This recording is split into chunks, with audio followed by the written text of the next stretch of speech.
एवं प्रवर्तितं चक्रं नानुवर्तयथा यः अघायुरिन्द्रियारामो मोघं पार्थ स जीवति यस्त्व आत्मरतिरेव स्याद् आत्मतृप्तश्च मानवः आत्मनि एव च सन्तुष्टस्तस्य कार्यं न विद्यते। हाँ माता जी आप पढ़ सकते हैं इसका अनुवाद एवं वर्ड टू वर्ड मीनिंग और फिर अनुवाद और तात्पर्य।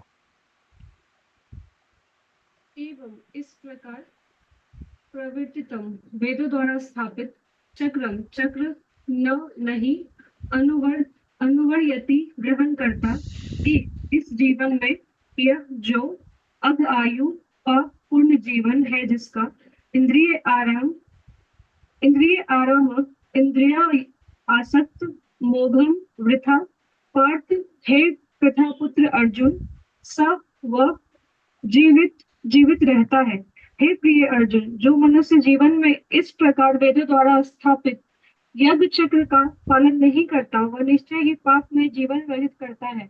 ऐसा व्यक्ति केवल इंद्रियों की तुष्टि के लिए व्यर्थ ही जीवित रहता है। तात्पर्य, इस श्लोक में भगवान ने कठोर परिश्रम करो और इंद्र तृप्ति का आनंद लो इस सांसारिक विचारधारा का तिरस्कार किया है। अतः जो लोग इस संसार में भोग करना चाहते हैं उन्हें उपयुक्त यज्ञ चक्र का अनुसरण करना परमावश्यक है। जो ऐसे विधि विधानों का पालन नहीं करता अधिकाधिक तिरस्कृत होने के कारण उसका जीवन अत्यंत कष्टपूर्ण रहता है। प्रकृति के नियमानुसार यह मानव शरीर विशेष रूप से आत्म साक्षात्कार के लिए मिला है जिसे कर्म योग ज्ञान योग या भक्ति योग में से किसी एक विधि से प्राप्त किया जा सकता है। इन योगियों के लिए यज्ञ संपन्न करने की कोई आवश्यकता नहीं रहती क्योंकि ये पाप पुण्य से परे होते हैं। किंतु जो लोग इंद्र तृप्ति में जुटे हुए हैं उन्हें पूर्वोक्त यज्ञ चक्र के द्वारा शुद्धिकरण की आवश्यकता रहती है। कर्म के अनेक भेद होते हैं। जो लोग कृष्ण भावना भावित नहीं है वे निश्चय ही विषय परायण होते हैं। अतः उन्हें पुण्य कर्म करने की आवश्यकता होती है। यज्ञ पद्धति इस प्रकार सुनियोजित है कि विषयोन्मुख लोग विषयों के फल में फंसे बिना अपनी इच्छाओं की पूर्ति कर सकते हैं। संसार की संपदा हमारे प्रयासों पर नहीं अपितु परमेश्वर की पृष्ठभूमि योजना पर निर्भर है जिसे देवता संपादित करते हैं। अतः वेदों में वर्णित देवताओं को लक्षित करके यज्ञ किए जाते हैं। अप्रत्यक्ष रूप से यह कृष्ण भावनामृत का ही अभ्यास रहता है क्योंकि जब कोई इस यज्ञों में दक्षता प्राप्त कर लेता है तो वह अवश्य ही कृष्ण भावनाभावित हो जाता है। किंतु यदि ऐसे यज्ञ करने से कोई कृष्ण भावनाभावित नहीं हो पाता तो इसे पूरी आचार संहिता समझना चाहिए। अतः मनुष्य को चाहिए कि वह आचार संहिता तक ही अपनी प्रगति को सीमित न करे अपितु उसे पार करके कृष्ण भावना भावित को प्राप्त हो। हाँ नेक्स्ट वाला। यह जो तू लेकिन आत्मरति आत्मा के ही आनंद लेते हुए एवं निश्चय ही साथ रहता है आत्मतृप्त स्वयं प्रकाशित च तथा मानव मनुष्य आत्मनि अपने में एवं केवल च तथा संतुष्ट पूर्णता संतुष्ट तस्य उसका कार्यम कर्तव्य न नहीं विद्यते रहता है। किंतु जो व्यक्ति अपने में ही आनंद लेता है तथा जिसका जीवन आत्म साक्षात्कार युक्त है वो जो अपने में ही पूर्णता संतुष्ट रहता है उसके लिए कुछ करणीय कर्तव्य नहीं होता।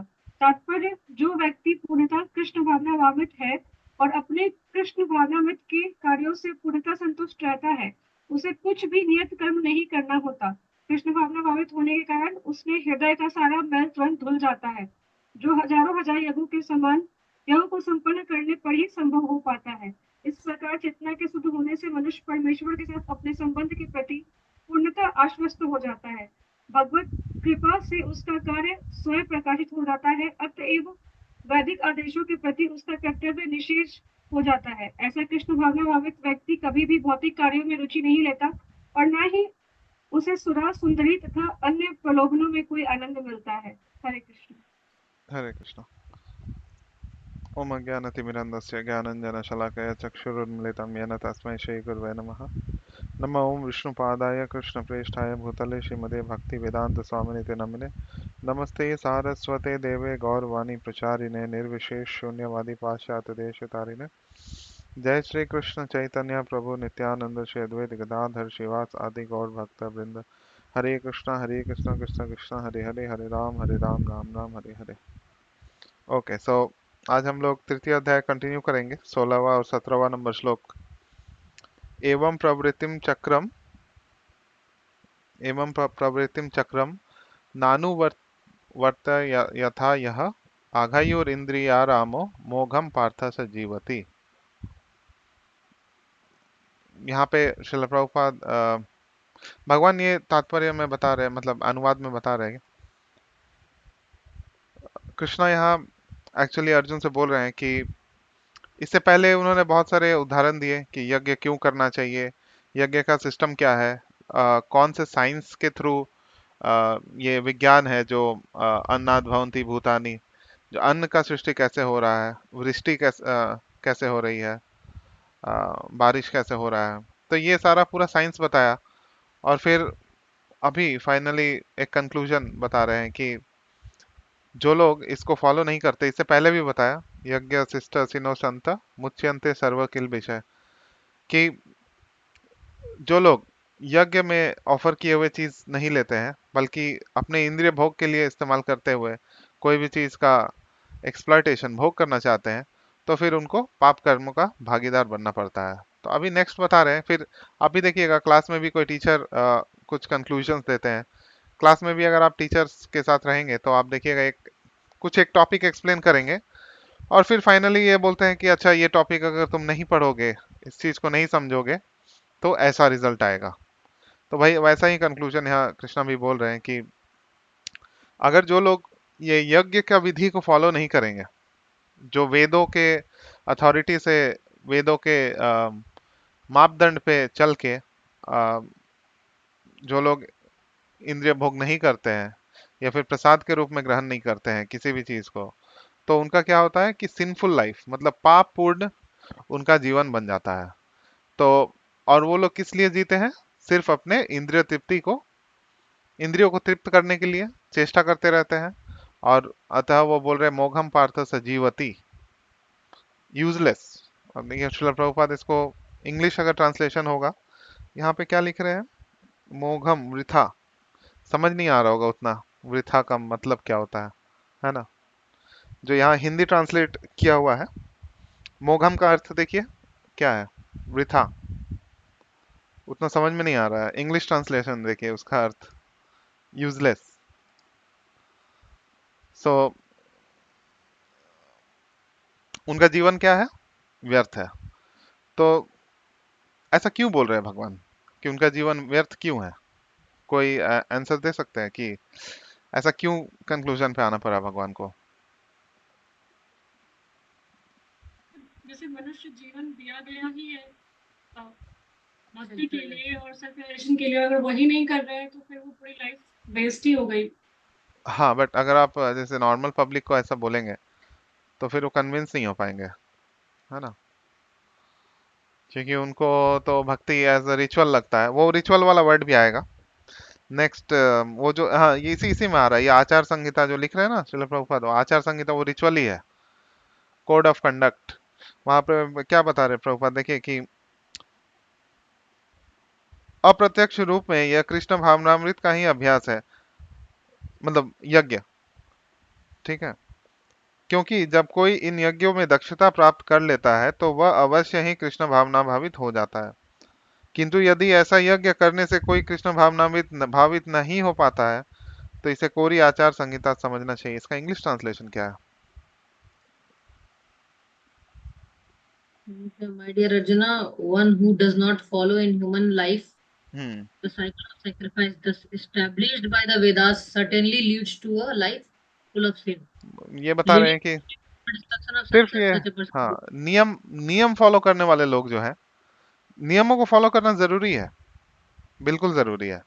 लेकिन जो सिर्फ नियमों को फॉलो करते हैं, उसके पीछे जो कारण है, जो लॉजिक है, उसको नहीं समझे भी ना करते हैं, तो फिर वो उनका जीवन एक्चुअली, मतलब वो क्या है, कैसा है कि आ, उसका कोई फल नहीं आएगा। वो क्या है, सिर्फ यूजलेस वेस्ट ऑफ टाइम। अभी जैसे देखिए क्या होता है कि घर पे भी कोई हम लोग पूजा पाठ करते हैं, तो एक रिचुअल बना हुआ है जो हिंदू फैमिलीज है या फिर जो थोड़ा सनातन धर्म को फॉलो करने वाले फैमिलीज है, उसमें बहुत सारे रिचुअल्स है, दसों प्रकार का, हजारों व्रत है ना। मतलब आप देखेंगे तो हर दिन ही एक व्रत हो जाएगा, ऐसा अगर देखेंगे। बट द पॉइंट इज कि अगर उसके पीछे कोई लॉजिक नहीं है, लॉजिक इन द सेंस जो मुझे कृष्ण तक लेके जाए, कृष्ण विष्णु तक लेके जाए, तो फिर उसका कोई फायदा नहीं होने वाला है। तो फिर उसका कोई भी अंततः उसका कोई लाभ नहीं होगा। क्यों? क्योंकि जो भी लाभ होगा, अगर हम लोग, क्योंकि देखिए वेदों में तो जो वर्णित है, अ, इसमें अगर कोई आप मतलब कांड, कर्म कांड कर रहे हैं, कर्म कांड, तीन चार सेक्शन है वेद का, उसमें कर्म कांड है। तो उसमें एक एक फिलोसफी ऐसा है जिसको कर्म मीमांसा बोलते हैं। आप लोग नोट कर सकते हैं कि कर्म मीमांसा वाले कौन लोग हैं। ये लोग क्या बोलते हैं ना कि वेद में जो रिचुअल्स दिए गए हैं ना, जो मंत्र दिए गए हैं, उससे अगर आप यज्ञ करते हैं तो भगवान बाध्य है आपको उसका फल देने के लिए।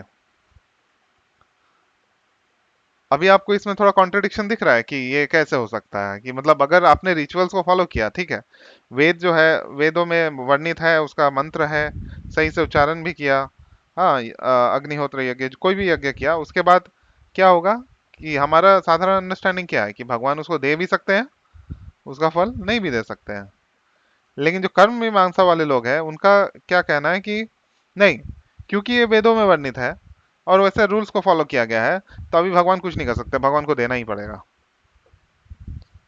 तो इसमें गलत क्या है, ये फिलोसफी में गड़बड़ क्या है? क्योंकि प्रभु वो उनको भगवान का डेफिनेशन ही क्लियर नहीं है, वो आपका शायद आवाज एक्चुअली बहुत कम आ रहा है, माता अकॉर्डिंग जी। हाँ।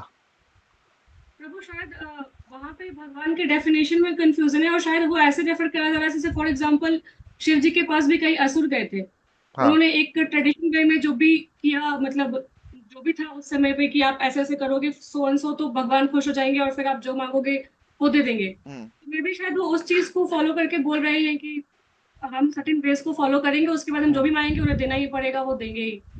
तो मे यहाँ भी पे शायद ऐसा हो गया ना कि भगवान अपने ही रूल्स के अंदर में गलत है। फंस गए। हाँ, फंस गए। वही वही, हाँ। ऐसा नहीं लग रहा ये कॉन्ट्रडिक्शन कि आप जैसे देखिए कि जैसे। शिव जी के हाँ। केस में कई बार लगता भी है, अगर आप कॉमिकल वे में स्टोरी हम्म। समझे कि मतलब भगवान ने उसको दिया, फिर भगवान भागे चल रहे हैं, फिर विष्णु जी जाके बचाया, तो हम्म। उस टाइम पे ऐसा लगता भी है कि शिव जी ने अपने ही दिए हुए उसमें वो फंस गए, कि नहीं, मतलब वहां उन्होंने एक्चुअली ही फंसते हैं, दिया। शिव जी हाँ, एक्चुअली फंसते हैं वहां, नहीं, क्योंकि वो फिर विष्णु के वो माया, मतलब माया के बहुत कारण लोग फंस जाते हैं। शिव को भी रेफर करते हैं प्रभु ऐसा भगवान, मतलब नहीं नहीं नहीं इस नहीं टाइम पे। नहीं, वो रेफरेंस, वो उनका जो रेफरेंस इसलिए है भगवान के जैसे, बिकॉज वो ऑलमोस्ट विष्णु के इक्वल पावरफुल है। और जो भगवान लगाने का एलिजिबिलिटी भी दिया, वो विष्णु ने ही दिया है उनको।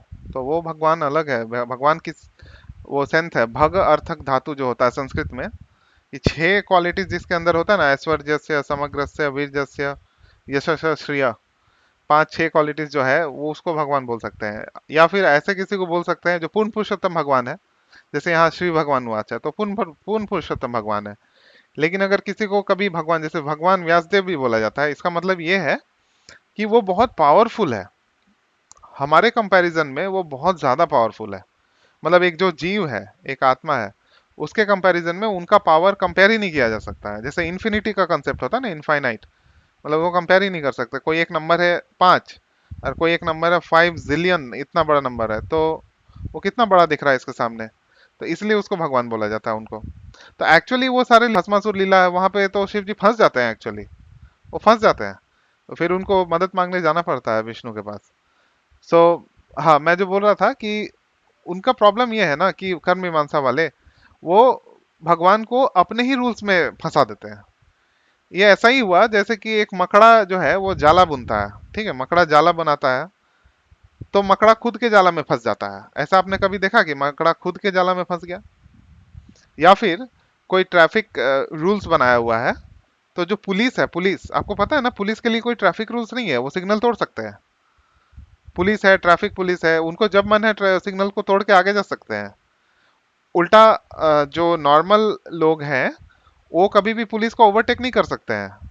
मतलब आप पुलिस को एक्चुअली ओवरटेक नहीं कर सकते हैं। पुलिस चाहे तो आपको कहीं से भी, लेफ्ट से, राइट से, सामने से, ऊपर से, कहीं से भी ओवरटेक कर ले, बिकॉज जो अथॉरिटी है रूल्स को बनाने का, वो रूल्स को तोड़ सकते हैं। जनरली भगवान ऐसा नहीं करते हैं, अपने रूल्स को नहीं तोड़ते हैं। लेकिन हाँ, फिर उनका मर्जी है, उनका मर्जी भी है कि अगर वो देना चाहे उसका फल तो दे सकते हैं, और अगर नहीं भी देना चाहे तो नहीं दे सकते हैं। ये भक्त लोग का अंडरस्टैंडिंग है, क्योंकि भगवान ऑल पावरफुल है, इवन अपने रूल से भी ज्यादा पावरफुल है। ठीक है। सो यहाँ पे श्रील प्रभुपाद इसको ओपन ही कर रहे हैं। इस श्लोक में भगवान ने कठोर परिश्रम करो और इंद्रिय तृप्ति का आनंद लो, इस सांसारिक विचारधारा का तिरस्कार किया है। क्या इसको इंग्लिश में क्या बोलते हैं, मतलब बहुत तरीकों से बोलते हैं आजकल, मतलब जो लोग रहते हैं। और सिर्फ ये नहीं, मतलब आप देखिएगा बहुत लोग स्टेटस वगैरह भी लगाते हैं जिसमें बहुत वो उनका रहता है ना कि कल किसने देखा है, तो आज को ही जितना एंजॉयमेंट करना है कर लो। फिर और एक नहीं रहता है कि वर्क हार्ड पार्टी लेटर, ऐसा कुछ रहता, पार्टी हार्डर, वही है जो इंग्लिश में बोलते हैं। कि मनी करने का घर जा रहे हैं और वहां से भी ये सीख के आ रहे हैं कि मौत तो आने ही वाली है, जितना टाइम हाँ, हो वो एंजॉय कर एंजॉय कर लो। लो। हाँ, ये नेक्स्ट ये इस तरह का कोचिंग वहां से भी करवाते हैं सीखना कि जितना समय बचा है उसमें एंजॉयमेंट कर लो, क्योंकि मौत तो आने वाला है। तो ये अल्प बुद्धि का पहचान है, ये बहुत ही अल्प बुद्धि का पहचान है, क्योंकि क्योंकि ये तो कोई गधा को भी पता है। एक एक जो जानवर है उसको भी अंडरस्टैंडिंग इतना ही है कि कल मृत्यु आने वाला है, आज मस्ती कर लो, आज ज्यादा से ज्यादा खाना खा लो, आज ज्यादा से ज्यादा मांसाहार कर लो, जो शेर वगैरह है। लेकिन वो फिर भी नहीं करते हैं, वो लोग कर्म के बंधन से ऐसे फंसे हुए हैं, मतलब इतना उनको स्ट्रांगली वो लोग भोग योनि में है। सॉरी, वो लोग कर्म योनि में है, हम लोग नहीं। वो भोग योनि में है, उन पे कर्मों का रिएक्शन नहीं लगता। अगर कोई टाइगर, कोई शेर आके कोई मांस खाता है किसी पक्षी का या फिर किसी जीव का, तो उसको पाप नहीं लगता है, क्योंकि वो भोग योनि में है, वो अपने कर्मों का फल भोग रहा है। तो कुछ समय बाद उससे बाहर निकलेगा। लेकिन ये जो फिलोसफी है, ये जो आजकल का मतलब ये एथिस्टिक है, एथिस्टिक नास्तिकतावाद। हाँ, बोलिए प्रभु। तो ये प्रभु कर्म योनि में सिर्फ ह्यूमंस होता है या एनिमल्स में भी कोई हो सकता है? एनिमल्स में कोई कर्म नहीं लगता, उनको। तो सिर्फ ह्यूमंस होता है कर्म हाँ, योनि में? ह्यूमंस और उससे ऊपर जो मनुष्य है, उससे तो ऊपर वाले भी उनको भी कर्म का फल लगता है। तो ये जो, तो यानी लोअर प्लानिटरी सिस्टम वाले? नहीं, वो उनको भी लगेगा ना। जो एनिमल्स एनिमल्स जो है उनको नहीं लगता है। फिर वहां आप दैत्य और ये लोग को देखेंगे तो उनको तो कर्म फल लगता ही है ना, बिकॉज एनिमल से ऊपर है ना, वो योनि ऊपर है, की बात कर रहे हैं, उसमें हेमंत को छोड़ के फिर और किसी को नहीं है पशुओं से ऐसा। ऊपर है। हाँ। लेकिन हाँ, वो तो ठीक है।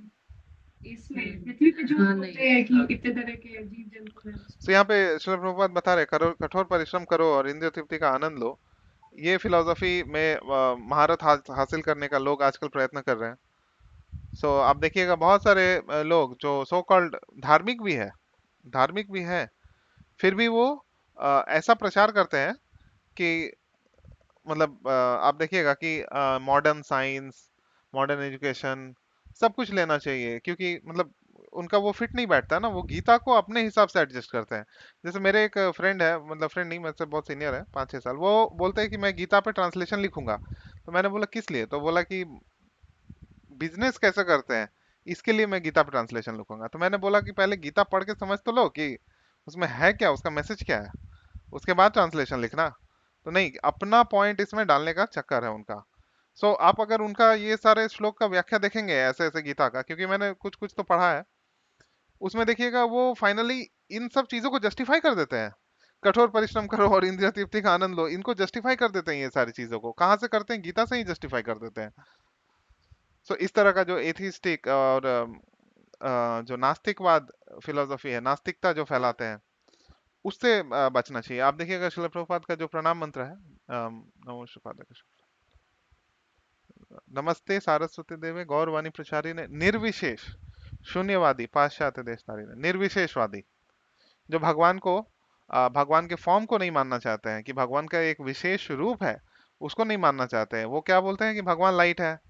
भगवान प्रभुपाद अपने लेक्चर्स में बोल रहे हैं कि बहुत लोग आके बोलते हैं कि गॉड इज डेड। मतलब बहुत लोग उनको बोला करते थे वहां अमेरिका में, गॉड गॉड थे, उन्होंने ये संसार बनाया, लेकिन नाउ ही इज डेड। सो ऐसा भी बहुत लोग प्रचार करते हैं। सो इस तरह के जो नास्तिकतावाद लोग हैं, वो बस इसी फिलॉसफी को जस्टिफाई करने के लिए, क्योंकि उनको पता है, जैसे एक रिपोर्टर ने मतलब पूछा था श्रील प्रभुपाद से कि व्हाट इफ, मतलब हमने भक्ति जीवन फॉलो किया, अ, अच्छे से मांसाहार नहीं किया, चार नियम फॉलो किया, एक अच्छा जो जीवन हमने व्यतीत किया, और बाद में फाइनली जाके हमें पता चलता है कि अरे ये सब तो कुछ होता ही नहीं था, ना फिर से पुनर्जन्म है, ना फिर से कोई जन्म लेना पड़ेगा, ना गीता है, ना कुछ है, ऐसा कुछ भी नहीं है।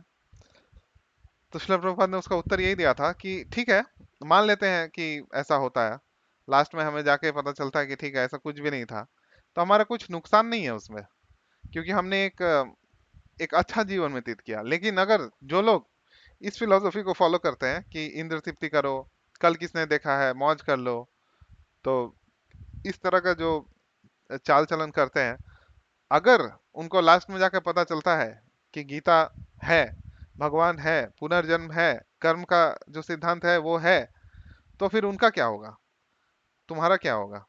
तो ये समझना जरूरी है। तो आप देखिएगा कि इस तरह का जो है इंद्र तृप्ति का तो कोई लिमिट नहीं है। इंद्र तृप्ति हजारों रकम से, हजारों प्रोसेस से किया जा सकता है कि इंद्रियों को किसी तरह से तृप्त करने का आज तक इसका प्रयास किसी कोई कोई सफल नहीं हो पाया है। अलेक्जेंडर का आपने नाम सुना होगा, वो पूरा वर्ल्ड को पूरा कॉन्कर करने के लिए निकला था, पूरा विश्व विजेता बनने के लिए निकला था, लेकिन वो भी अंततः देखिए नहीं नहीं कर पाया, मतलब किया भी, अगर विश्व विजेता बना भी तो भी उसका कुछ फायदा नहीं हुआ। इतने सारे राजा आए गए चले गए, आज उनको कोई याद भी नहीं करता है, लेकिन जितने भी राजा भगवान के भक्त थे, देखिए उनका ख्याति अभी तक है, और सृष्टि के अंत तक उनका ख्याति रहेगा। जैसे प्रहलाद महाराज, ध्रुव महाराज, हाँ, अम्बरीश महाराज, युधिष्ठिर महाराज, पांडव लोग जो है, ये अर्जुन है, भीष्म देव, जो भगवान के, आप देखिए ये इसमें से तो जो प्रहलाद महाराज है, ध्रुव महाराज है, अम्बरीश महाराज है, ये सब तो सतयुग के टाइम से है, मतलब मिलियंस ऑफ ईयर्स, करोड़ों साल गुजर गया है, लेकिन इनका ख्याति आज तक भी है। तो जो लोग आप देखिएगा जो इंद्र तृप्ति करना चाहते हैं, खास करके जो बड़े बड़े लोग हैं, वो इंद्र तृप्ति के प्रयास में बहुत जल्दी विफल हो जाते हैं, बहुत जल्दी विफल हो जाते हैं। और फिर फाइनली आप देखिएगा कि जो जो बड़े बड़े कंपनीज के सीईओ और ये सब हैं, वो बहुत सिंपल लाइफ जीने लगते हैं फिर। अल्टीमेटली आप देखिएगा कि जितना उनका लाइफ उतना कॉम्प्लिकेटेड नहीं होता, बहुत सुबह 5 बजे उठ जाएंगे, ठीक है, और फिर थोड़ा हेल्थ के लिए कुछ करेंगे, थोड़ा मेडिटेशन करेंगे, इस तरह से सारा दिनचर्या, एक्चुअली अगर आप उनका देखिएगा तो वो भक्त लोग वाला ही दिनचर्या उनका हो जाता है, बस उसमें से भक्ति गायब रहता है। तो अल्टीमेटली वो समझ जाते हैं इस चीज को कि इंद्र तृप्ति करके ऐसा कुछ होगा नहीं, कि हम बहुत ज्यादा आनंद पा सकेंगे, ऐसा पॉसिबल नहीं है, क्योंकि ये इंद्र तृप्ति जो है ये शरीर के लेवल पे है, भौतिक है, और भौतिक होने के कारण इसका नष्ट होना निश्चित है। एक श्लोक है गीता में, जैसे बताते हैं कि जैसे मान लीजिए हमने एक मकान का निर्माण किया, मकान का निर्माण शुरुआत किया, तो यही संस्पर्श जाब होगा दुख यो न एवते, मतलब जैसे ही उसको हमने स्पर्श किया, वो मकान जैसे ही रेडी हुआ, वो मकान को गिर जाने का कारण भी उसी दिन उसमें चला गया।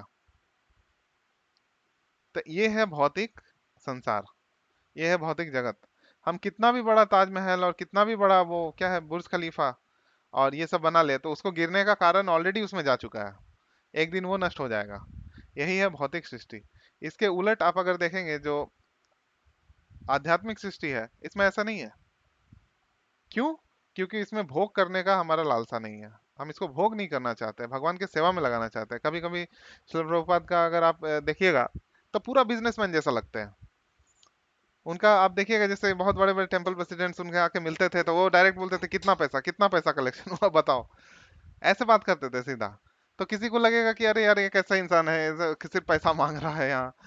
लेकिन नहीं, ऐसा नहीं है। अगर ऐसे लीलाओं को पढ़ेंगे तो आप समझ जाएंगे कि वो तो अपने लिए नहीं मांग रहे हैं, उनको तो अपने लिए कुछ भी नहीं चाहिए, भगवान का ख्याति फैले इसके लिए उनको धनराशि करे। उन्होंने बोला था कि ये पूरा संसार का धन भी भगवान का कीर्ति को फैलाने के लिए कम पड़ जाएगा, कम पड़ जाएगा। पूरा संसार का धन भगवान का कीर्ति को फैलाने के लिए कम पड़ेगा, क्योंकि भगवान क्या है, लक्ष्मीपति है। सो उनको कीर्ति फैलाने के लिए कितना भी धन लगे, हाँ, लेकिन एक शुद्ध भक्त अगर आ जाए तो वो फैला सकता है, क्योंकि सारे सारे अरेंजमेंट भगवान खुद से कर देते हैं।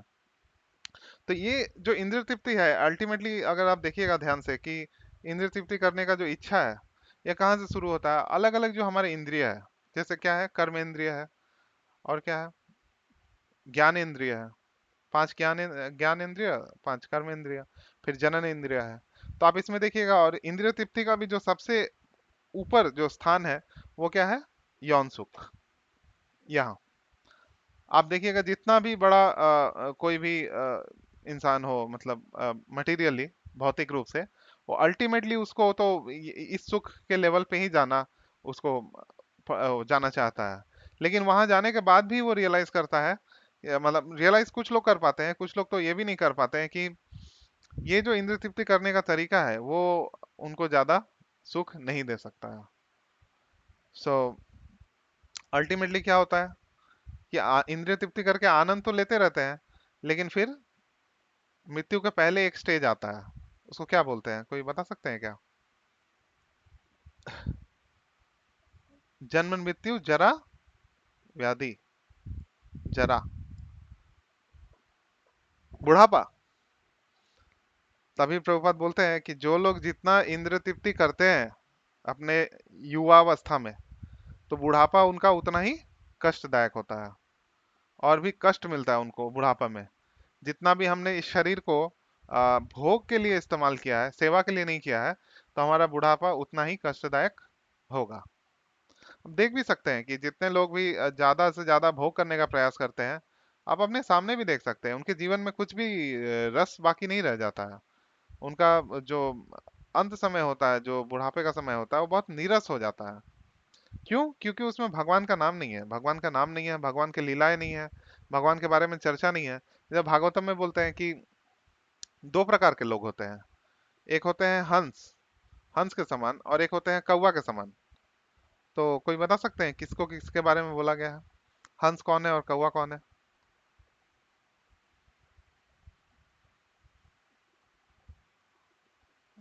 गेस भी कर सकते हैं, कोई प्रॉब्लम नहीं है, बहुत इजी है।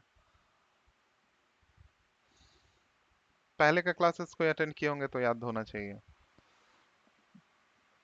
सिंपल है। हंस कौन है? भक्त लोग हैं हंस। क्योंकि हंस का क्या है, हंस का एक क्वालिटी होता है कि वो दूध और पानी में से दूध को सेपरेट कर सकता है। तो जहां भी भगवान का लीला होता है, भगवान की कथा होती है, तो ये जो हंस है ना, वहीं पर अट्रैक्ट होके जाएगा। आप कभी भी नहीं देखिएगा कि नाला में जाके हंस खेल रहा है, ऐसा तो मतलब अभी हंस है नहीं, और क्योंकि वो विलुप्त हो गया है। बट पहले भी पुरानों में अगर उसका डिस्क्रिप्शन पढ़ेंगे तो ऐसा नहीं है कि हंस नाला में खेल रहा है, ऐसा नहीं होता है। लेकिन जो कौवा होता है, वो देखिएगा कभी भी अच्छे स्थान पे वो विचार करेगा ही नहीं। वो हमेशा मल मूत्र, डस्टबिन, नाला, फेंका हुआ जूठन, ये सब उठाएगा। तो कौवा किसके समान बोला गया है? अभक्तों को बोला गया, जो लोग भौतिक जीवन में ही व्यस्त रहते हैं और आध्यात्म के लिए उनके पास कोई समय नहीं होता है। पूरा 24 का 24 घंटा ही सोते समय भी भौतिक चीजों, भौतिक डिजायर्स, भौतिक जो कामनाएं हैं, कि जैसे एक जगह बताते हैं कि अ, सारा मतलब अहम भोगी, मतलब अहम ममेती, मैं भोगी हूँ, और मैं कोई भी मेरा भोग करने की लालसा में बाधा बनेगा तो उसका उसको मैं मार डालूंगा। ये हमारा प्रवृत्ति है कि कोई भी हमारे भोग करने में अगर बाधा बनता है तो फिर हम उसको रास्ते से हटा देंगे। तो ये हमारा जड़ जड़ कंडीशन है, बाउंड। हम लोग अभी, जो भक्ति हमारे लिए कितना इंपॉर्टेंट है, इस चीज को हम समझ नहीं पाते हैं। तो इसी अंधकार को हटाने के लिए, जैसे वेदों में बताया गया है, असतो माँ सदगमया तमसो माँ ज्योतिर्गमया। तो इस अंधकार को हटाने का काम करते हैं गुरु, साधु और शास्त्र। ये तीन चीज के ऊपर हमारा फेथ होना चाहिए, गुरु, साधु और शास्त्र। क्योंकि क्या होता है, कभी कभी आप देखिएगा कि बहुत लोग होते हैं जो सिर्फ गुरु को मानते हैं, ठीक है, साधु और शास्त्र को नहीं मानते हैं। मेरे गुरु ने ऐसा कहा, मेरे गुरु ने वैसा कहा, मेरे गुरु ये है, मेरे गुरु वो है, ऐसा करते हैं। तो ये ऐसे लोग जनरली अंधविश्वासी होते हैं, वो बस एक पर्सन के पीछे जाते हैं।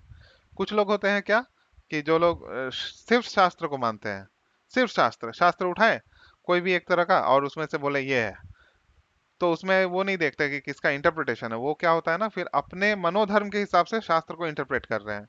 और जो लोग सिर्फ साधु को मानते हैं तो उसमें तो बहुत कंफ्यूजन है, क्योंकि अलग अलग मत है, अलग अलग मत है, 6 प्रकार के दर्शन है, तो उसमें भी बहुत सारा मत है, तो प्रॉब्लम है। लेकिन हाँ, जो आचार्यों का कंक्लूजन है कि गुरु, साधु और शास्त्र, ये तीनों का जो कॉम्बिनेशन को फॉलो कर सकता है, वही अ, पूरी तरह से इंद्रिय तृप्ति की जो भोग वासना है हमारे अंदर ऑटोमेटिक आता है, ऑटोमेटिक। आप देखिएगा, जो ये इंद्रिय तृप्ति करने के लिए बहुत ज्यादा कुछ करने की जरूरत नहीं पड़ती है। एक ऐसा है ना, किसी को जॉन्डिस हुआ है कभी, जॉन्डिस, तो भी समझ सकते हैं कि जॉन्डिस में अगर आपने भोग करने की कोशिश की तो आपका जॉन्डिस क्या होगा, बढ़ेगा या कमेगा? बढ़ेगा। जैसे डॉक्टर सबसे पहले क्या ऑयली चीजें खाने मना करते हैं जॉन्डिस में, लेकिन फिर भी अगर कोई उसको बार बार खाता है तो क्या होगा, उसका जॉन्डिस और भी भयावह रूप ले लेगा। तो ठीक इसी तरह, जितना ज्यादा हम इंद्रिय तृप्ति करेंगे, इंद्रिय तृप्ति का सेंस मतलब क्या है, इंद्रिय तृप्ति क्या होता है, कोई बता सकते हैं? जो खुद मतलब खुद के लिए, मतलब जिसमें स्वार्थ हमारा हाँ, हो। स्वार्थ होता है, जिसमें स्वार्थ है वो होता है इंद्रिय तृप्ति। जिस कोई भी चीज जिसमें हमारा स्वार्थ इन्वॉल्व है, वही इंद्रिय तृप्ति है। और कृष्ण को सबसे ज्यादा अगर किसी चीज से हेट है, हेट, तो वो ये स्वार्थ है। ये स्वार्थ को, जैसे हमारे बहुत सारे कमियां हैं, किसी को क्रोध ज्यादा है, किसी में काम ज्यादा है, किसी में लोभ ज्यादा है, किसी में तीनों ज्यादा है, इससे भगवान को प्रॉब्लम नहीं है। ये योगी लोग बोलते हैं कि ये प्रॉब्लम है, मतलब जो लोग ध्यान योगी और ज्ञान योगी है वो बोलते हैं ये प्रॉब्लम है। प्रॉब्लम है, भगवान भी अक्सर इसको बता रहे प्रॉब्लम है, लेकिन इसको भगवान की सेवा में भी यूज किया जा सकता है। काम क्रोध लोभ को भगवान की सेवा में यूज किया जा सकता है, लेकिन जो स्वार्थ है उसको आप किस तरह से भगवान की सेवा में लगाएंगे, वो पॉसिबल ही नहीं है। इसीलिए भगवान को इससे मतलब एक तरह से बू आता है, कि मतलब वो दूर हो जाते हैं जहां पे देखते हैं कि वो ये अपना स्वार्थ के बारे में सोच रहा है, सिर्फ अपने स्वार्थ के बारे में, तो भगवान वहां से दूर हो जाते हैं।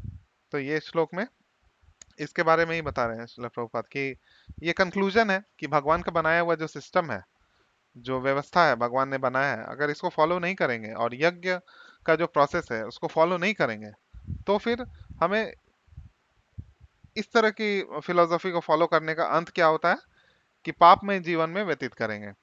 और फिर पाप का जो सिद्धांत है, मतलब अगर आप भागवतम पढ़ेंगे, श्रीमद् भागवतम पढ़ेंगे, गरुड़ पुराण पढ़ेंगे, तो वहां पे छोटा से छोटा पाप का इतना बड़ा सजा है, इतना बड़ा पनिशमेंट है कि मतलब डर जाएंगे कोई भी। अगर मैं कभी गरुड़ पुराण के बारे में बताऊं या फिर भागवतम का जो 28 नरकों का वर्णन है उसके बारे में बताऊं, तो आधा से ज्यादा पब्लिक खाली हो जाएंगे, लोग नहीं आएंगे फिर, इतना डेंजरस है। सो तो फिर उसको फॉलो करना उसमें तो जाएगा ना। जैसे ये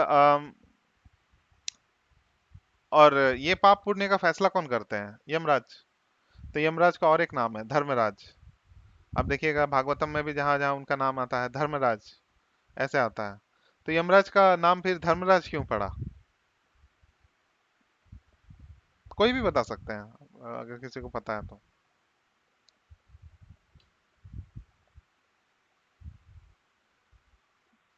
पालन करता हूँ। हाँ, बिकॉज शायद वो उससे मतलब डेविएट नहीं होता है। हाँ, जो उनका वो ड्यूटी है वो उससे डेविएट नहीं होते, सामने जो भी खड़ा हो मैं शायद इसलिए धर्म। हाँ, ये सही है। डिस्क्रिमिनेशन नहीं करता है। हाँ, आई मीन जो कोई भी हो जिस टाइम पे या जैसे है, जो जब जैसे है वो वैसे ही whatever it is। यमराज को धर्मराज इसलिए बोलते हैं क्योंकि वो एक धर्म को बहुत अच्छे से पालन करते हैं, कि कौन किस योनि में प्रवेश करेगा उसका डिसीजन उनका एकदम परफेक्ट होता है। इसको फॉलो करने में वो थोड़ा भी डगमगाते नहीं है, इसीलिए उनको क्योंकि इस चीज को वो धर्म के साथ फॉलो करते हैं, मतलब धर्म मतलब कठोरता के साथ इसका पालन करते हैं, इसीलिए उनको धर्मराज बोलते हैं। सो ये यमराज का डिसीजन होता है कि कौन सा जीव कौन सा योनि में जाएगा, और एकदम एक्यूरेट रिजल्ट होता है, थोड़ा भी इधर उधर होगा योनि चेंज हो जाएगा। एक शायद मांडू ऋषि का एक कथा कथा आता है, आपको पता ही होगा कि एक फतिंगा जो होता है ना, फतिंगा बचपन में उसका पंख तोड़ दिए थे, तोड़ रहे थे, और उसमें कील घुसा रहे थे, मतलब कील नहीं, नीडल नीडल, सुई, सुई चुभा रहे थे उसको। तो फिर फाइनली उनके साथ बहुत घटना घटता है, तो एक राजा उनको चोरी के इंजाम में पकड़ लेता है, और फिर फाइनली उनको सजा दिया जाता है कि एक त्रिशूल का जो नोक होता है ना, इसके ऊपर इनको बैठाया जाएगा। तो फिर वो क्या करते हैं कि अपने तपोबल से उसको रोक लेते हैं, मतलब वो सैनिक लोग उनको ये सजा नहीं दे पाता है, तो राजा फिर समझ जाता है कि ओ अच्छा ये मांडुक ऋषि है, तो वो सजा उनको नहीं मिलता है। तब फिर वो तुरंत तुरंत वो धर्मराज यमराज के पास जाते हैं, बोलते हैं कि ऐसा विधि कौन बनाया है जिसके कारण इतना कठोर सजा, और ये क्यों मिला मुझे। उनको नहीं पता था कि वो सुई चिबो रहे थे एक क्या फतिंगा को, एक वो जो नहीं होता ड्रैगन फ्लाई, उसको सुई चुभो रहे थे, उसके कारण उनको इतना भयानक सजा मिला। तो यमराज जो है, यमराज वहां पे बोलते हैं कि इतने साल 5 वर्ष के आयु में आप उसको सुई चुभो रहे थे, एक फतिंगा को, इसके कारण आपको यहाँ पे त्रिशूल के ऊपर बैठने का सजा दिया गया है, पाप लगा आपको बहुत ज्यादा। तो वो बोलते हैं कि नहीं, तुम्हारा पूरा सिस्टम बेकार है, और 5 साल का बच्चा को तो ज्ञान भी नहीं होता है कि क्या कर रहा है नहीं कर रहा है, तो तुम उसको इतना कठोर सजा कैसे दे सकते हो। तो तुम बहुत, तुम्हारा हृदय हृदय बहुत क्रूर है। तो फिर उनको श्राप दे देते हैं यमराज को। तो यम कि बोल देते हैं कि तुमको बुद्धि नहीं है, तो तुमको अभी नेक्स्ट जन्म में शूद्र का योनि लेना पड़ेगा, शूद्र जन्म लेना पड़ेगा। तो यमराज फिर नेक्स्ट शूद्र का जन्म लेते हैं। आप लोगों को पता भी होगा, विदुर जी जो बनते हैं, विदुर जो महाभारत में विदुर बनते हैं, वो यमराज का, शब्द। को आना पड़ता है। हाँ, कुछ पूछ रहे थे आप लोग। अभी तो मैं पूछती किसने दिया था ये श्राप उनको। मांडुक ऋषि, ये मांडुक ऋषि हैं। तो उनको यमराज को एक्चुअली फिर श्राप मिलता है, तो विदुर जी के रूप में वो महाभारत में आते हैं। तो आप लोग को पता होगा कि जो धृतराष्ट्र है और पांडु है, उनके एक अनुज होते हैं, सो वो शूद्र हो जाते हैं बिकॉज उनकी माता राजकन्या नहीं थी। सो विदुर जी आते हैं, बट ये देखिए भगवान का लीला कि विदुर जी सबसे एक तरह से प्रिय बन जाते हैं भगवान के। तो वो जो भक्तों लोग को श्राप मिलता है, वो भी एक तरह से उनका बेनिफिट हो जाता है। जितने भी हिस्ट्री में भक्त लोग को श्राप मिला है, वो उनका बेनिफिट हो जाता है। चित्र, हाँ माता जी। तो प्रभु ह्यूमन बर्थ में बच्चे मतलब कब तक के बच्चों को कर्मा नहीं लग रहा नहीं होता है, लग नहीं जाता लग रहा होता है, है। लग जाता है, स्टार्टिंग से ही जन्म लेते ही लगेगा। नहीं, उनको समझ हाँ हो ना हो वो क्या कर रहे हैं फिर भी लग रहा है। वैसे नहीं बोलते कि ignorance is not an excuse, ऐसा कुछ एक है ना, कि मतलब आपको रूल नहीं पता है तो आपको छोड़ा नहीं जाएगा। जैसे मान लीजिए कि हम मैं एक छोटा बच्चा हूँ, 10 साल का, और कार लेके उतर गया रोड पे चलाने के लिए, क्योंकि मुझे पता नहीं था कि ऐसे फाइन हो जाएगा वैसे, तो क्या फाइन मुझे छोड़ दिया जाएगा? रूल्स के हिसाब से नहीं छोड़ा जाएगा, नहीं छोड़ा जाएगा। या फिर मान लीजिए कोई बच्चा है, वो किसी का कत्ल कर देता है, किसी को मार देता है, हत्या कर देता है, तो उसको छोड़ा जाएगा? उसको नहीं, उसको पाप, उसको लगे, उसको सजा दिया जाएगा, भले कम दिया जाए लेकिन दिया जाएगा। सो ये जो ह्यूमन बर्थ है ना, जो मनुष्य योनि है, इसमें जो पाप का जो भागी है, वो बहुत ज्यादा है, बहुत बहुत ज्यादा हो जाता है, क्योंकि ये पूरी तरह से कर्म योनि है। और क्यों? क्योंकि ये व्यर्थ में वेस्ट करने के लिए नहीं मिला है। ये मतलब मनुष्य जन्म ऐसे ही नहीं बोला गया है, मनुष्य नाम सहस्रेषु कश्चित् यतते सिद्धे, इतना बार बार भगवान बोल रहे हैं इतना इंपॉर्टेंट है, इंपॉर्टेंट है, इसलिए इंपॉर्टेंट है क्योंकि ये इतना इंपॉर्टेंट है, इसको हम वेस्ट, इस तरह के फिलोसफीज में हम अपना जीवन व्यर्थ कर देते हैं, इसलिए इतना ज्यादा मल्टीप्लाई है, जो सजा जो है वो बहुत ज्यादा मल्टीप्लाई है। तो किसी भी योनि में किसी भी योनि का हत्या करेंगे तो उसका सजा बहुत ज्यादा मिलेगा। तो बहुत तरह के कर्म होते हैं, कर्मों का जो फिलोसफी बहुत ज्यादा है, कूटम बीजम प्रारब्ध, ऐसे करके होता है। जैसे कर्म अभी अभी मुझे नहीं लग रहा है, पिछले जन्म का कर्म अभी मुझे लग रहा है कि फील नहीं हो रहा है, लेकिन हो रहा है। कैसे होता है? एक बीज के फॉर्म में होता है, बीज।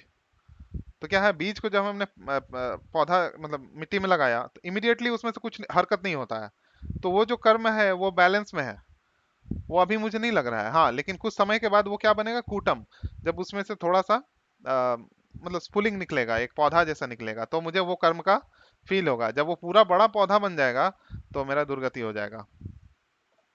तो इस तरह से कर्म का जो फिलोसफी है बहुत ज्यादा कठिन है, कठोर है। तो यही भगवान बता रहे हैं कि अगर हम लोग यज्ञ के प्रोसेस को फॉलो नहीं करते हैं, जो भगवान का सृष्टि विधान है, जो रूल्स एंड रेगुलेशन बनाया है भगवान ने, तो फिर क्या होगा, एक तो उनका जीवन व्यर्थ है, और अल्टीमेटली फिर इसमें ही एंड करना पड़ेगा। इन तरह के पाप, नरकीय योनि, भगवान आगे बताएंगे कि ऐसे ऐसे लोगों को मैं चुन चुन के ऐसा नरकीय योनि में डालता हूँ। भगवान पर्सनली डाल देते हैं। तो आता है वो 16 नंबर अध्याय में आता है, जब क्या है उसका आसुरी तथा देवी गुण, इस तरह का जो 16 नंबर अध्याय है। नेक्स्ट श्लोक में बता रहे भगवान जस्ट इसका उल्टा बता रहे हैं। किंतु जो व्यक्ति आत्मा में ही आनंद लेता है तथा जिसका जीवन आत्म साक्षात्कार युक्त है और जो अपने में ही पूर्णतः संतुष्ट रहता है, उसके लिए कुछ कारणीय कर्तव्य नहीं है। इसका सीधा सा अर्थ यही है, स्वार्थ। स्वार्थ का त्याग जो कर सकता है, तो फिर उसको कोई प्रॉब्लम नहीं होगा आत्म साक्षात्कार में। उसको जो लोग युक्त है, जो इतना तक भी प्रभुपाद पिछले श्लोक में बोल रहे हैं कि कर्म योग, ज्ञान योग, ध्यान योग, भक्ति योग, किसी भी एक योग में से किसी भी एक योग को ले लेना चाहिए, इतना बता रहे हैं देखिए पिछले श्लोक में। और यहाँ पे फिर भगवान जो बता रहे हैं कि उसका उसको तात्पर्य दे रहे हैं श्रील प्रभुपाद की, जो व्यक्ति पूर्णतः कृष्ण भावनामृत है और अपने कृष्ण भावनामृत के कार्यों से पूर्णतः संतुष्ट रहता है। एक्चुअली ये बहुत इंपॉर्टेंट है। भगवान को एक नाम है कि ऋषिकेश। ऋषिकेश भगवान का एक नाम है जो इंद्रियों के स्वामी है।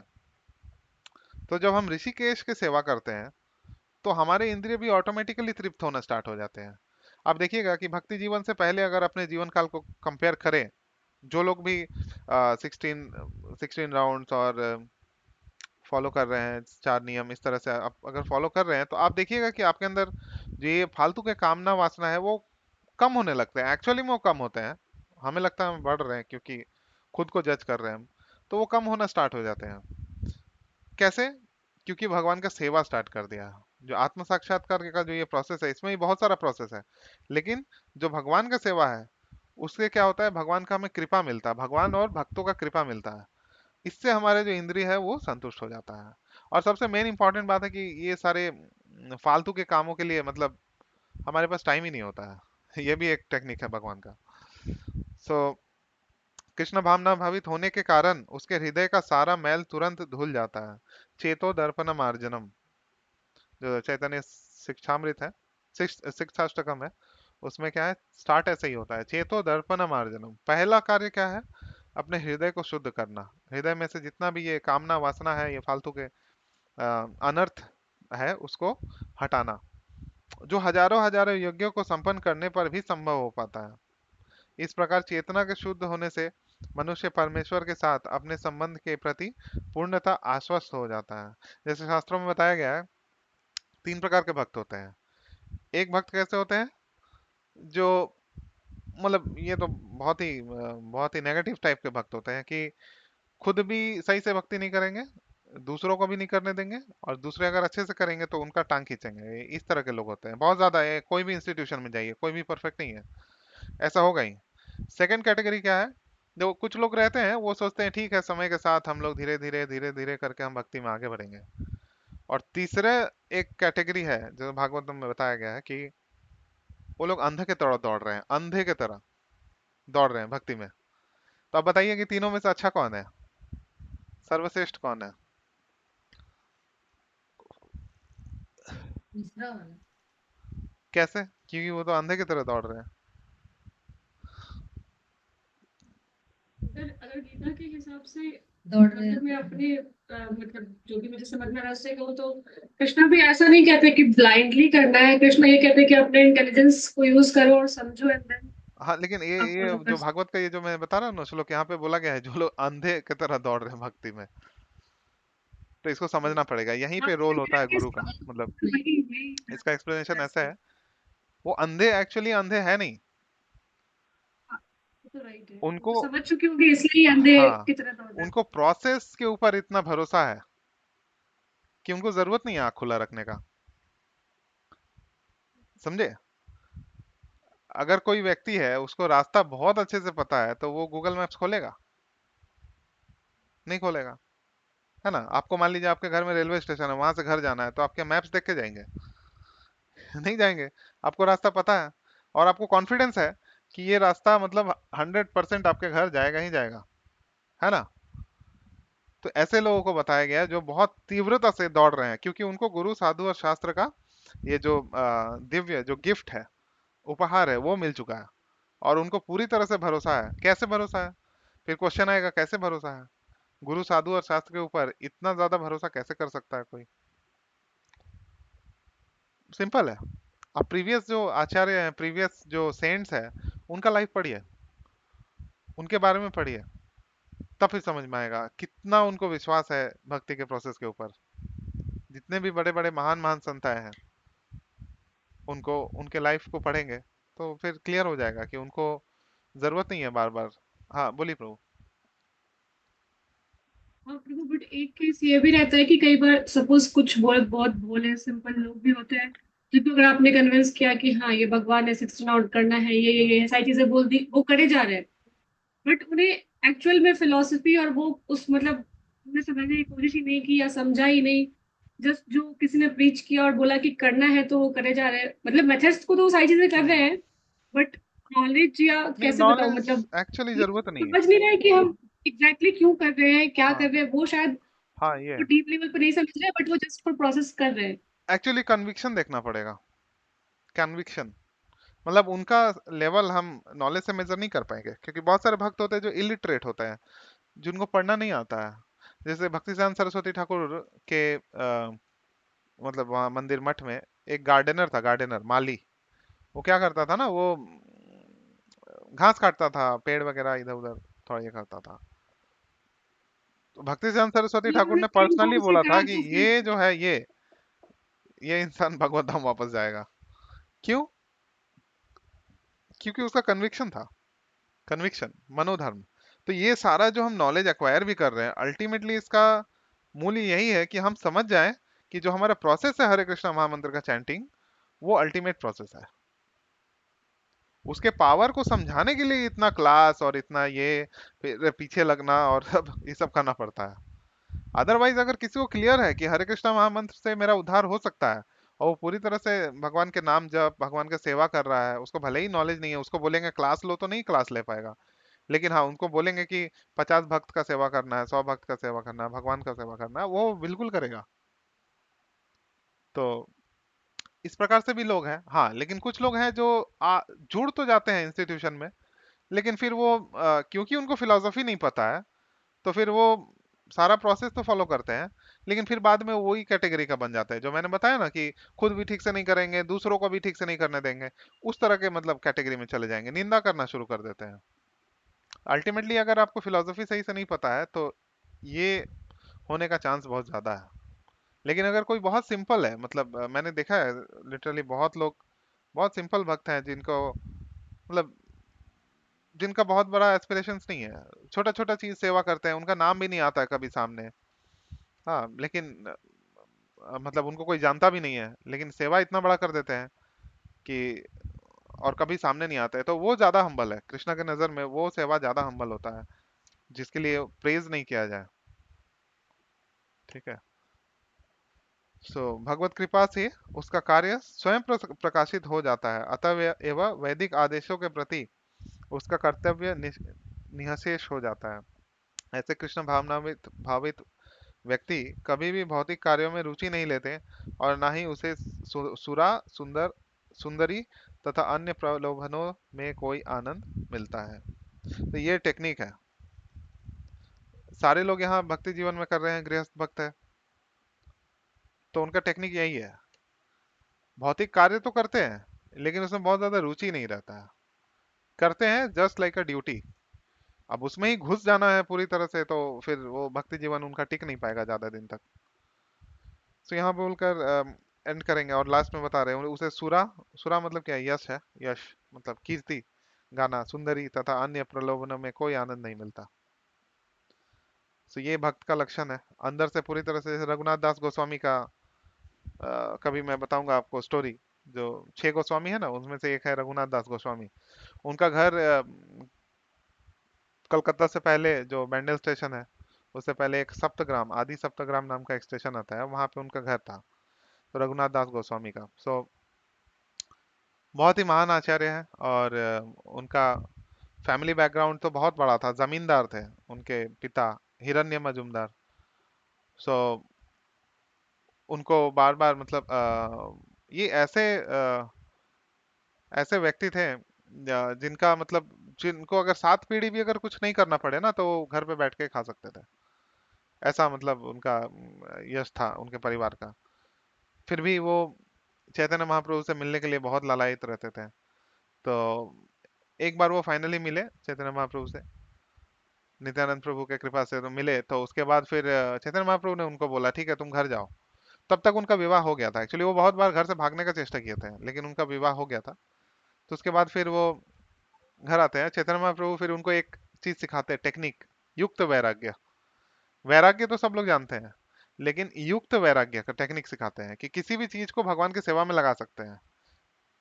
मतलब ऐसा नहीं है कि मान लीजिए जैसे लैपटॉप है, ठीक है, अभी ये लैपटॉप के पीछे ही मैं घुस जाऊं कि इसका इतना ये होना चाहिए कॉन्फ़िगरेशन ये वो, तो वो इंपॉर्टेंट नहीं है, इसको भगवान की सेवा में लगाना इंपॉर्टेंट है। युक्त वैराग्य।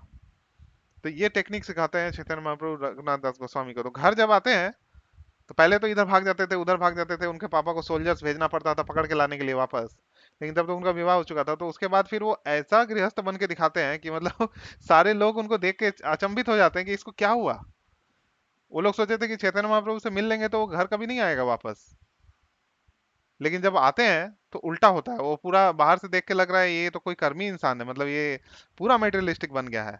लेकिन वो मेटेरियलिस्ट बने नहीं थे, अंदर से वो पूरा भक्ति और बाहर से मेटेरियलिस्ट ऐसे दिखा रहे थे। हालांकि बाद में वो जब अपना एज उनका ज्यादा हुआ तो फिर से चले जाते हैं वो फिर से नित्यानंद प्रभु के आदेश पे जाते हैं।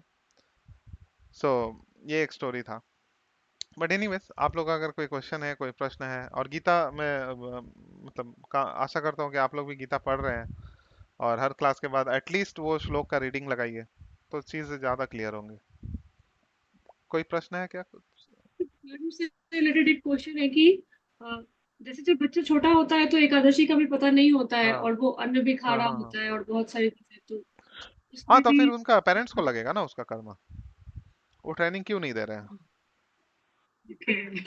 बहुत बट यहाँ पे जटिल है। ऐसे बता रहे थे साइंटिफिक में कि कुछ 5 या 8 साल तक शायद माफ होता है बच्चों का ऐसा, एकादशी एकादशी व्रत का। इतना ज्यादा स्ट्रांग है ना, मतलब मैं आपको बता रहा हूँ, जो लोग अभी इस ग्रुप में भी अगर मान लीजिए एकादशी नहीं कर रहे हैं, एक स्टोरी के थ्रू बताते हैं। चैतन्य महाप्रभु तो जो जहाँ जन्म लिए नवद्वीप में, मायापुर धाम में, तो उनकी माता का नाम सची देवी और उनके पिता का नाम जगन्नाथ मिश्रा। ठीक है, ये लोग एकादशी नहीं करते थे। तो ये लोग एक तरह से जो स्मार्त ब्राह्मण होते हैं ना, वो वैष्णव नहीं थे, स्मार्त ब्राह्मण थे। तो चैतन्य महाप्रभु फाइनली अपने मम्मी अपने मदर को बोलते हैं कि माता को कि माता, एक रिक्वेस्ट है मेरा आपसे, आप एकादशी व्रत कीजिए। भगवान के माता अपने माता को रिक्वेस्ट किए कि एकादशी कीजिए। इसका मतलब समझिए क्यों कर रहे हैं ऐसा। क्योंकि ये एकादशी व्रत अगर कोई नहीं करता है तो उसको पाप लग जाएगा। नहीं करने से पाप लगने लगेगा। ऐसा नहीं है कि एकादशी कोई कर रहा है तो उसको पुण्य होगा, नहीं, इसमें उल्टा है। ये इसका जो कर्म का सिद्धांत है ना, एकादशी में एक्चुअली उल्टा काम करता है। कोई भी देखिए व्रत अगर आप नहीं करते हैं तो पाप नहीं लगता है। जैसे सोमवार का व्रत हो गया या फिर जो ये श्रावण महीना का व्रत हो गया, गुरुवार का व्रत हो गया, अगर आप नहीं करेंगे तो पाप नहीं लगेगा। हाँ, आपको फल का प्राप्ति नहीं होगा, पुण्य नहीं कमाएंगे, ये अलग बात है, पाप नहीं लगता है। लेकिन एकादशी ऐसा व्रत है कि अगर आप नहीं करें तो पाप लग जाएगा डायरेक्टली। सो इसलिए अभी वो देखना पड़ेगा कि 5 ईयर वाला रूल वो कहाँ है, उसका एविडेंस कहाँ पे है, कहाँ बताया गया, गरुड़ पुराण या कहीं भागवतम में? तो भागवतम में तो नहीं है, ये तो मैं बता सकता हूँ। गरुड़ पुराण में जितना मैं जानता हूँ नहीं है। मतलब एकादशी में ऐसा किसी कंसेशन नहीं है नहीं, किसी के लिए। उन्होंने कहा था कि 8 to 80, जो 80 के ऊपर है उनका भी नहीं करने से चलेगा, और जो 8 के साल के नीचे है उनका जनरल भी नहीं करने कन्वेंशन से है। चलेगा। क्योंकि बच्चे वो समझते नहीं है, कितना भी उनको समझाइए, अगर पेरेंट्स भक्त हैं फिर भी वो नहीं समझेंगे अनटिल अनलेस वो पूरी तरह से एक भक्तों का समाज में रह रहे हैं। बिकॉज आपके मतलब बच्चों को आप कैसे समझाइएगा अगर वो अभक्त लोगों के समाज में रह रहे हैं तो? मतलब अभी वो स्कूल जा रहे हैं और मॉडर्न एजुकेशन का पार्ट है, आप उनको कैसे समझाएंगे कि मत खाना? तो ये प्रॉब्लम है। बट हाँ, मतलब माता पिता का फिर भी कर्तव्य है कि उसको पालन करवाएं। ठीक है। और अगर नहीं करवाते तो उसका दोष तो लग ही रहा है, उसका दोष लग रहा है, वो हमें फील नहीं हो रहा है लेकिन दोष लग रहा है। और कोई प्रश्न है किसी का? कोई प्रश्न, कोई कमेंट, और कोई? हरे कृष्ण प्रभु हाँ, जी, हरे कृष्ण एक माता। क्वेश्चन है। तो कुछ एक चीज तो पूछते हैं कि हमें इमीडिएटली उसी जन्म में बैड कर्म का, लाइक बैड कर्म का रिजल्ट क्यों नहीं लगता? ये वो ले नहीं पाएंगे जैसे ना, आपने वो वो ले नहीं पाएंगे उतना। जैसे मान लीजिए इसका उदाहरण ये है कि फिर तो यही हो गया ना, मतलब ये उठ पटांग क्वेश्चन है उनका कि 5 घंटे में मैं एक कंपनी क्यों नहीं खड़ा कर सकता? कर दो 5 मिनट में एक कंपनी खड़ा, 500 बिलियन डॉलर का।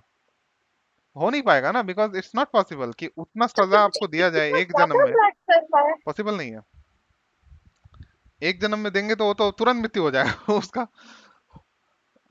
अगर एक जन्म में हमारे पाप कर्मों का दिया जाए सजा, मतलब जो है, पहले बैंक बैलेंस खत्म कर दिया जाए, तो पहला एक चीज है कि क्या ना, वो अगर दो चीजें हैं, एक तो वो पॉसिबल नहीं होगा, वो हमेशा पिटता ही रहेगा फिर। और दूसरा ये चीज है कि उससे हमारा रिफॉर्म नहीं हो पाएगा।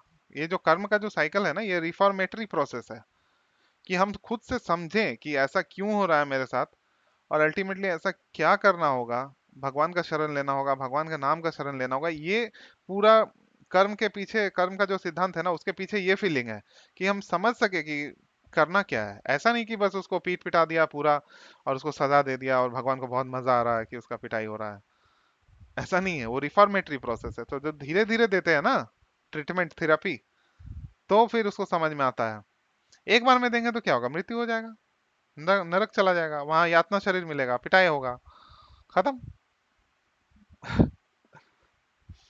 कि प्रभु जी हमारा इतना ज्यादा बैड करना है कि हमें इतने मिलियंस ऑफ लाइव्स लगते हैं, बट हम तो यही टारगेट करते हैं कि इसी लाइफ में हमें निकलना है। हाँ, हाँ, वो हम, तो ये बहुत ही हाई फिच टारगेट हाँ है, नहीं बहुत है, ज्यादा है ये। क्योंकि वो हमें समझ में आएगा धीरे धीरे धीरे जब हम भक्ति में आगे बढ़ते हैं, तो ये बहुत ज्यादा हाई है। हाँ, लेकिन भगवान की कृपा से हो सकता है, पॉसिबल है।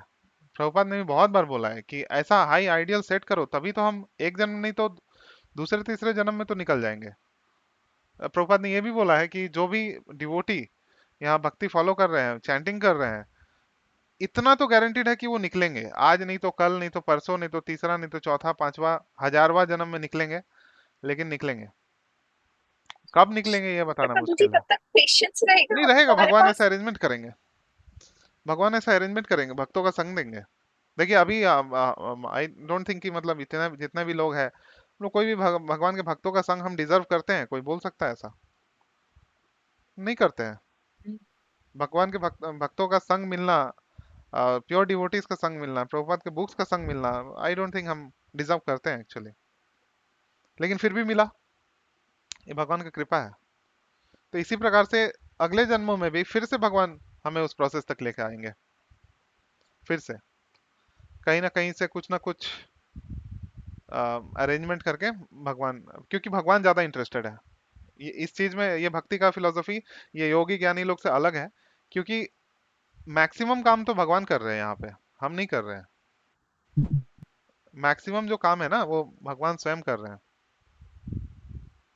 तो आपको क्या लग रहा है, जैसे हम अपना मतलब अनर्थ निवृत्ति कर रहे हैं, जितना सारा अनर्थ मुझे को हटा रहे हैं? जैसे हाँ, आपने बोला कि हमारा आपका आवाज क्लियर नहीं आ रहा है, फिर से रिपीट करेंगे क्या? नहीं। हाँ, हृदय को शुद्ध करना है, हाँ। तो जो इस प्रोसेस में है और जो ऑलरेडी फॉलो कर रहे हैं, हम्म। क्या वो अनकाइंड ऑफ मैनिपुलेटिव हो सकता है? बिकॉज मैं कुछ मुझे लगता है कि कुछ लोग वैसे हैं जो बहुत ही अनकाइंड ऑफ मैनिपुलेटिव है और वो चेंज नहीं हो रहे। हम्म। हो सकता है, बिकॉज तो सभी क्या लोग यहाँ पे पेशेंट है एक्चुअली, सब लोग पेशेंट्स हैं, अनटिल अनलेस वो आचार्य है, और अदरवाइज तो बाकी लोग पेशेंट ही है। ये तो हॉस्पिटल है ना, ये संस्था तो हॉस्पिटल है। अभी हॉस्पिटल में सब पेशेंट ही मिलेंगे। हाँ, कुछ लोग पेशेंट का कम बीमारी होगा, कुछ का बहुत ज्यादा बीमारी होगा, तो हम ये नहीं बोल सकते दोनों पेशेंट सेम लेवल पे है। हाँ, बट हो सकते हैं अभी, माया बहुत स्ट्रांग है, बड़े बड़े भक्त लोगों को गिरा देते हैं। सो ऐसा हो सकता है। एंड वन लास्ट हाँ, क्वेश्चन प्रभु जी ऑन स्वार्थ। तो हम क्यों देखते हैं कि स्वार्थी लोग ज्यादा खुश रहते हैं? नहीं ये गलत ग्रेट, है। टेम्परली। वो नहीं खुश है, टेम्परली वो तो दिखा रहे उनको हैं जो बाहर से, खाना है, जहाँ वो जाना है। बाहर से दिखा रहे हैं, खुश नहीं है। आप निकालिए 10 लोगों का नाम, जो टॉप 10 रिचेस्ट लोग हैं जो वर्ल्ड में, उनका नाम निकालिए, देखिए उनका फैमिली हिस्ट्री देखिए तो थोड़ा, या तो उनके ऊपर बट लीगल उनको जो सूट चल चाहिए रहा वो है, तो मिल जा रहा है। नहीं मिल रहा है, वो रियलाइज नहीं कर पा रहे हैं, मतलब करते हैं end of the day last में। अब देखिए आधा से ज्यादा लोगों के तो वाइफ्स ने उनके ऊपर सूट फाइल करके रखा है, वो उनको चैन नहीं है। क्योंकि ऐसा है ना, भागवत में भी आता है कि जैसे बहुत सारा धन उपार्जन कर लिया, तो इसके बाद क्या चीज का टेंशन रहता है? पहले जब धन अर्जन नहीं किया था, तो इस चीज का टेंशन होगा कि कल कैसे चलेगा, कल कैसे जुगाड़ होगा, कल कैसे खाना होगा, ये सब। लेकिन जो लोग बहुत ज्यादा धन का उपार्जन कर लेते हैं, उनको क्या चीज का टेंशन होता है? अरे मेरा धन कोई लूट ना ले, अरे मेरे से कोई आगे ना निकल जाए, अरे कहीं मेरा धन का नाश ना हो जाए, चोरी ना हो जाए, डकैती ना हो जाए, फ्रॉड ना हो जाए। टेंशन में रहते हैं हमेशा। ये भागवतम का स्टेटमेंट है। और फिर उसके बाद हेल्थ हाँ एंड वो तो ओल्ड जाता एज ही एंड है, हेल्थ डिजीज। और स्ट्रेस के कारण तो उनका फिर तो इसीलिए तो 5 बजे उठ के फिर से योगा करते हैं ना। तो आप देखिएगा जितने भी बड़े बड़े लोग हैं, उनका पॉडकास्ट वगैरह होता है, तो सबसे पहले पूछते हैं तो वो बोलेंगे "आओ, हम लोग हेल्दी रहना चाहते हैं, हम ये वो", कुछ नहीं, उनको 1000 तरह का एंड बीमारी है। फिर फिलैंथ्रोपी। हाँ उनका और फिर वो फाइनली उसमें भी उनको इंटरेस्ट नहीं आता है, तो फिर फिलेंथ्रोपी करते हैं। और अल्टीमेटली वो समझ जाते हैं कि ज्यादा स्वार्थ स्वार्थ रहने से तो वो रोग उनका बढ़ रहा है ना, वो जॉन्डिस के जैसा ही है, धीरे धीरे उनका रोग बढ़ जाता है। तो शांत नहीं है, वो दिखाते हैं बाहर पब्लिक को, अदरवाइज वो। आप देखिए यूएस के जितने सारे प्रेसिडेंट्स हैं, एक तो कैनेडी, जो जॉन एफ कैनेडी, उनको मार ही दिया। इवन इंडिया में महात्मा गांधी, उनको भी मार ही दिया। अहिंसा हिंसा करते रहे, अल्टीमेटली उनको मार दिया कोई। सो इस तरह से चलता है ये मटेरियल वर्ल्ड। जो सोचेंगे ना, बिकॉज दिस इज अ, ये जो मटेरियल वर्ल्ड है ना, ये आध्यात्मिक जगत का परवर्टेड रिफ्लेक्शन है, परवर्टेड रिफ्लेक्शन। जो भी चीज आध्यात्मिक जगत में अच्छा है, यहाँ पे उसको बुरा है। इस तरह से चलता है ये। स्वार्थ को ओवरकम करना है त्याग से। सेवा, सेवा से होगा। जी। हाँ त्याग भी है, सेवा में त्याग इंक्लूडेड है। क्योंकि जब भी हम भगवान का सेवा करते हैं, तो वहां पे हम अपने इंद्रियों का तृप्ति को छोड़ देते हैं एटलीस्ट। क्योंकि भगवान को संतुष्ट करने का कोशिश कर रहे हैं, तो फिर हम अपने इंद्रियों को दमन दमन ऑटोमेटिकली हो जाता है सेवा से, साधु संग से। स्वार्थ का और एक टेक्निक है उसको, हमारा ईगो, ईगो से स्वार्थ का जन्म होता है। कैसे होता है? क्योंकि अगर आप भागवतम में पढ़िएगा ना, वहां पे तो ईगो पहले आता है, ईगो से आता है इंटेलिजेंस, ईगो से इंटेलिजेंस आता है। उल्टा है। उसमें जैसे पढ़िएगा ना कि कैसे सृष्टि हुआ, तो उसमें बताया गया था आकाश आया, आकाश से ईगो आया, ईगो से फिर इंटेलिजेंस आया। तो ईगो से इंटेलिजेंस क्योंकि आया है, तो हम लोग हमेशा सोचते हैं कि मैं ये करता हूँ, मैं 10 लोगों का क्लास ले रहा हूँ, मेरे कारण ही इनका भक्ति में वृद्धि होगा, ऐसे जब सोचते हैं ना, तो ये प्रॉब्लम है, यही स्वार्थ है। तो ईगो को खत्म करने वाली चीज करना पड़ेगा। तो उसके लिए गुरु का रोल बहुत इंपॉर्टेंट है। डांटेंगे, क्या ईगो खत्म होने से इंटेलिजेंस भी खत्म हो नहीं जाता है? इंटेलिजेंस रहता है, लेकिन वो इंटेलिजेंस प्यूरिफाई हो जाता है। भगवान के सेवा के लिए इंटेलिजेंस यूज होगा, अपने सेवा के, मतलब अपने सेवा के अलावा भगवान के इंटेलिजेंस, भगवान के सेवा के लिए इंटेलिजेंस यूज होगा। हनुमान जी इसका एग्जाम्पल है। जितने भी भक्त लोग हैं, सबका इंटेलिजेंस तो है, लेकिन ईगो नहीं है। किसी भी एक भक्त का देखिए, ईगो नहीं है। हिस्ट्री में उठा के पढ़ लीजिए किसी का भी, है ना। ठीक है, तो और किसी का कोई प्रश्न है? नहीं तो हम लोग यहाँ क्लास को एंड कर सकते हैं, रिकॉर्डिंग स्टॉप कर देते हैं।